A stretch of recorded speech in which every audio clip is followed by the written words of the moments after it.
নমস্কার বন্ধুরা, তন্নিস কিচেনে আপনাদেরকে স্বাগত। আজ আমি বানিয়ে দেখাবো লেবুর ডাল রেসিপি। এই রেসিপিটা কিন্তু বানানো যেমন সহজ, তেমনি কিন্তু খুবই কম সময়ে এটা বানিয়ে ফেলা যায়। গরমের দুপুরে যদি এরকম একটা ডালের রেসিপি থাকে তাহলে কিন্তু দুপুরের খাওয়ার রুচিটাই পাল্টে যায়। প্রথম পাতে যদি এরকম একটা ডালের রেসিপি থাকে তাহলে কিন্তু মুখের রুচি ফিরে আনতে সাহায্য করে।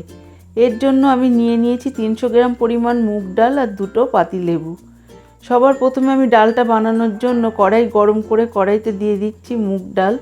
ডালটাকে কিন্তু আমি অনবরত নাড়তে থাকবো এবং হালকা গোল্ডেন ব্রাউন করে ডালটাকে ভেজে নেব। ডালটা ভাজার সময় লক্ষ্য রাখতে হবে যেন ডালটা পুড়ে লাল হয়ে না যায়। এখানে দেখুন আমি অনবরত কিন্তু নাড়তেই আছি। এখানে যখন নাড়তে নাড়তে একটা সময় দেখবেন এরকম হালকা গোল্ডেন কালার চলে এসছে, সেই সময় কিন্তু ডালের মধ্যে দিয়ে দিতে হবে জল। তাই জলটা কিন্তু আগে থেকেই রেডি করে রাখবেন। আমি এখানে 1 লিটার পরিমাণ জল দিয়ে দিচ্ছি, আপনারাও আপনাদের ডালের পরিমাণ অনুযায়ী জলটা দেবেন। এবার ডালটা ফুটে উঠতে দেব। ফুটে ওঠার পরে আমি একটু নাড়িয়ে দিচ্ছি। এখানে কিন্তু ডালটা 50% সেদ্ধ হয়েছে। এই পর্যায়ে দিয়ে দিচ্ছি বড় 1 চামচ নুন আর হাফ চা চামচ হলুদ। হলুদটা দিয়ে দিলাম চা চামচের হাফ চা চামচ পরিমাণ। হলুদটা আগে থাকতে দিলে ডালের মধ্যে যে হলুদের কাঁচা গন্ধটা সেটা কিন্তু চলে যায়। আমি এই ডালটা এবার আপনাদেরকে দেখাচ্ছি। এখানে আমি কিন্তু ডালটা 70% কুক করে নিয়েছি। দেখুন ডালটা কিন্তু সেদ্ধ হয়ে গেছে, অথচ গোটা গোটা আছে। এই পর্যায়ে ডালটা আমি একটা বাটিতে ঢেলে নিলাম। এবার কড়াই গরম করে কড়াইতে দিয়ে দিলাম 2 টেবিল চামচ পরিমাণ সর্ষের তেল। দিয়ে দিচ্ছি 2টো শুকনো লঙ্কা ফোড়ন, আর দিয়ে দেব সামান্য পরিমাণ গোটা জিরে ফোড়ন।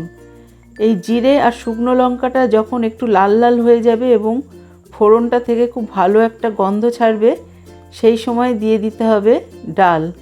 আমি এখানে সেদ্ধ করে রাখা সব ডালটা এই তেলের মধ্যে দিয়ে দিচ্ছি। ডালটা ফোড়ন দেওয়ার পরে আমাদের মনে হচ্ছে এখানে আরও একটু জলের প্রয়োজন। এখানে আমি আরও 250 ml মতো জল দিয়ে দেব। আপনারা চাইলে আপনাদের পরিমাণ মতো দেবেন, তবে এই ডালটা কিন্তু একটু বসা বসাই ভালো লাগে। ডালটা ফুটে উঠেছে। ফুটে ওঠার পরে আমি 10 মিনিট মতো ফুটতে দেব। এরপরে দিয়ে দিচ্ছি 1 টেবিল চামচ পরিমাণ চিনি। চিনিটা কিন্তু আপনারা আপনাদের স্বাদ অনুযায়ী দেবেন। এখানে আমি যে 2টো পাতিলেবুর রস করে রেখেছিলাম তার থেকে কিছুটা রস আমি এখানে ঢেলে দিলাম।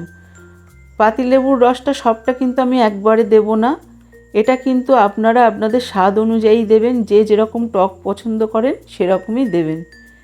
এবার আমি ডালটা অফ করে দিলাম। আমি কিন্তু পাতিলেবুর রসটা দেওয়ার পরে আর ফোটাইনি। এবারে আমি একটা বাটিতে আপনাদেরকে সার্ভ করে দেখাচ্ছি। দেখুন কতটা সুন্দর দেখতে হয়েছে। আমার রেসিপিটা ভালো লাগলে অবশ্যই সাবস্ক্রাইব করবেন এবং লাইক দেবেন।